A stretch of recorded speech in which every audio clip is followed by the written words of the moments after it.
most people think you need thousands of dollars to start in the stock market, and that lie literally keeps you broke. So while you wait, your money loses value and time slips away.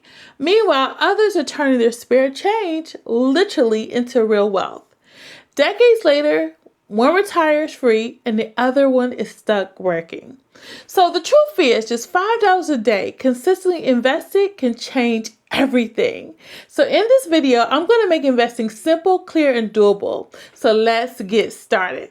So imagine you're planting a mango tree in your backyard. You water it, you care for it, you wait patiently for it to grow.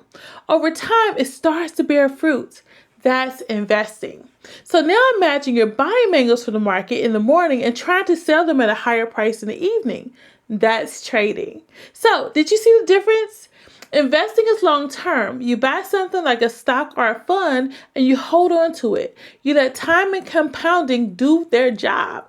It's like a slow cook recipe and it takes patience.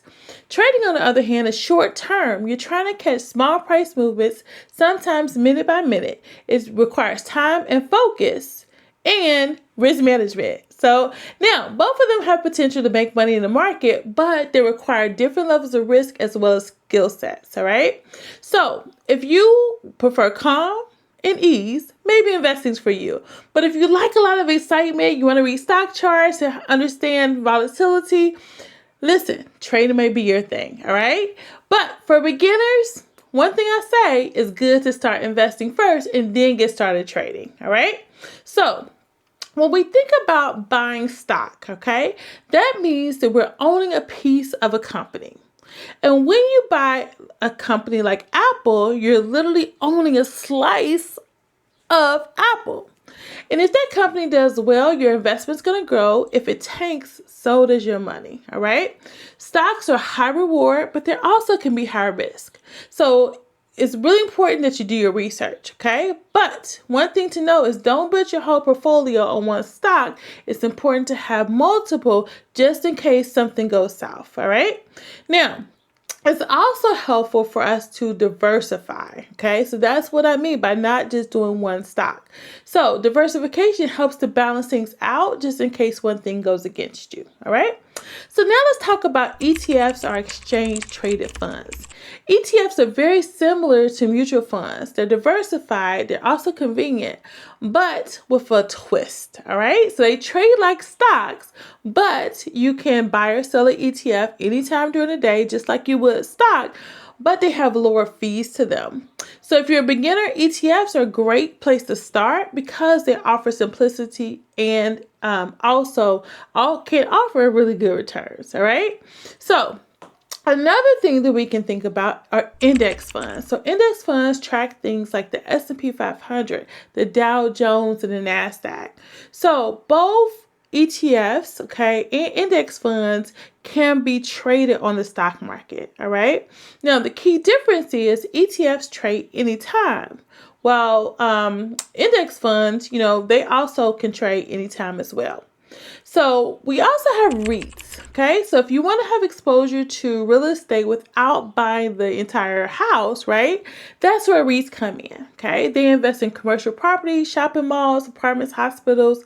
You get to own a slice of those respective real estates without actually owning the brick and mortar, okay? So that's something that you can also get engaged with. Now, if you're like, okay, Laquore, I don't necessarily want to buy stocks, you can also purchase options, which are contracts, all right? Options are a way that we can trade all the things that we talked about, but without putting a whole lot of money to play, okay? So my favorite is options, okay? But for beginners, we might want to start with stocks first and then learn how to trade options, all right? So when we have our accounts, we can have a lot of different things that we do, okay? We can trade a lot of things in the market. What's most important is making sure that you're trading things and buying things that make sense for you, okay? So one thing that's important also is to think about, okay, passive versus active investing. All right. So passive investing is like setting your GPS and letting it guide you. Okay. So you're not trying to outsmart the route. You're just trying to get to your destination without a lot of stress and without a lot of drama. All right. So you can pick an index fund or ETF. You can automate your monthly contributions and literally let it just grow. You don't have to worry about market time in the market, okay? You don't have to check the market every day, right? You just stick to the plan and ride the wave along the way, okay? It's simple, low maintenance, and perfect if you want to build wealth without obsessing over stocks. Now, if you want to be a little bit more active, that's how I am, okay? I like me some active, right? But it's more hands-on. So you're selecting your companies, you're analyzing them, you're timing your buy and your sell, and basically you are the driver of this. It can be very rewarding, but it does take some time. So most people who try to beat the market, they don't, okay? So it's important, though, to make sure that you know what you're doing before you get started. So if you like keeping it chill and steady, go passive. But if you love being more active, then maybe trading is for you. But you have to be honest with yourself. If checking your portfolio every day stresses you out, then you might want to go passive, right? So the key isn't picking the flashiest strategy, it's picking one that you'll stick with and that works, all right? So here's the real secret to building wealth, and that is consistency. So let's just say you invest just $150 a month. That's $5 a day, which is the cost of coffee. Now, do that every month for 30 years. Assume your investments grow at 10%, which is what the stock market normally does. And literally at the end, you'll have about $340,000. That's the magic of compounding. Your money is making babies, all right? So it's like planting a tree that grows fruit, and then that fruit drops seeds and more trees grow. So Warren Buffett put it perfectly.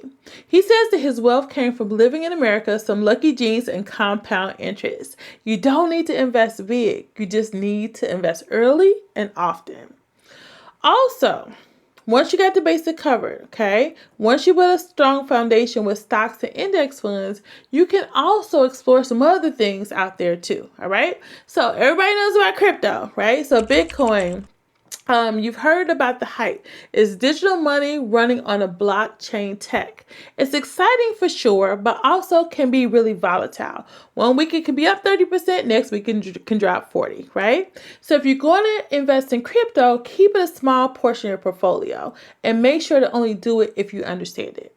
Now, we can also diversify with the real estate. So buying property can be great for building wealth, but it's not always as easy as it looks like on HGTV, right? You've got property taxes, maintenance, tenants, 2 a.m. plumbing calls, right? If you go this route, make sure you're ready to manage it or hire someone who is. You can also invest in commodities. So gold has been a safe store of value for centuries. It doesn't grow like stocks, but it can protect your money during inflation or market crashes. So if you don't want to go to the store and buy gold in the store, right? You can also buy ETFs that represent gold as well. All right. So listen, there's a lot that you can do. Okay. There's a lot that you can do. But one thing we want to make sure of is what fees are associated with these different actual asset classes and things that we can buy, okay? So be sure to connect with your broker, read everything that you're doing, and that way you can literally save yourself tens of thousands of dollars, right, across time, all right? So pro tip, always check the fees. Stick with low-cost index funds or ETFs, ideally under 0.2%. That way, more of your money stays literally your money, all right? So now I want to talk about different types of investors, all right? We're going to talk about dividend as well, income investing as well as growth investing. So let's meet 2 different types. So let's imagine Rachel. She loves a steady paycheck. She invests in companies like Coca-Cola, Johnson & Johnson, solid businesses that pay out part of their profits as cash every few months. It's like getting a little bonus for simply holding the stock. She can spend it, she can reinvest it, or she can save it. That's dividend investing, a great strategy for income. Now, let's meet Alex. He's not interested in small payouts right now. He invests in fast-growing companies like Amazon or could be NVIDIA, right? These businesses don't pay dividends. They reinvest everything back into their growth. No income now, but over time, bigger potential returns. So that's the growth investing approach. Which one is better? So it depends on what you're after. If you want passive income or are close to your retirement, dividend stocks make sense. If you're young, you have a long time horizon, willing to wait for bigger gains, then growth stocks could be your friend. Smart investors don't choose one or the other. They actually hold a mix of both to balance income and long-term growth. It's not about picking sides here. It's about building a portfolio that works for you. Okay? So now let's talk about stock indices. So if you ever heard someone say the market's up 500 points today, but what market? They're usually referring to the stock indices, which are like the scoreboard for the stock market. The S&P 500 tracks 500 large U.S. companies across all sectors. The NASDAQ is tech-heavy, so think Apple, Amazon, and Microsoft. The Dow Jones tracks 30 big industrial companies as well. So why do these matter? They help investors measure performance. And when you invest in an index fund, you're buying into all these companies at once. So what happens when you sell or buy a stock, okay? So when you open an investing app, maybe Robinhood, Fidelity, or E-Trade, you find a stock you like, you tap that little green button that says buy. So what happens when you do that? Well, you're not actually buying directly from that company. You're not handing Apple a check and getting shares in return. Instead, you're buying from another investor who's looking to sell. It's kind of like a giant digital marketplace, a stock auction happening in real time. And there are two main ways to buy. So first and foremost, a market order. So this means give me a now, okay, at whatever current price is. It's fast and it guarantees your order gets filled, but you don't control the exact price. So that's perfect if you're okay with a few cents of difference and just want to own the stock now. Now, a limit order says only buy if the stock drops in price. You set your target, and the trade only happens if the market reaches that particular number. It gives you control, but there's a chance your order never gets filled if the stock doesn't hit your target. Now, once your order goes through, boom, is yours. So the stock shows up in portfolio and you officially become a shareholder. And then when you're ready to sell, it's the same idea, just in reverse. You place a sell order and the platform finds a buyer on the other end. Once it's matched, the stock leaves your account and the cash shows up in your balance, often within seconds. Simple, digital, and instant. But behind the scenes, a highly coordinated, lightning-fast network of buyers and sellers are making all this happen. So we've covered a lot in this video, okay? We talked about index funds versus active funds, passive versus active investing, fees, strategies, okay? A lot, right? So now it's your turn. Are you more of an investor or are you a trader? Are you ready to build wealth slowly, steadily, and smartly? Go ahead, drop your answers in the comments below. And if this video helped you, give it a thumbs up, right? Share with a friend who's been thinking about investing and subscribe for more smart money content. Remember, the best time to invest was yesterday. The second best time is today. So start small, start now, and let's get to it. Happy investing.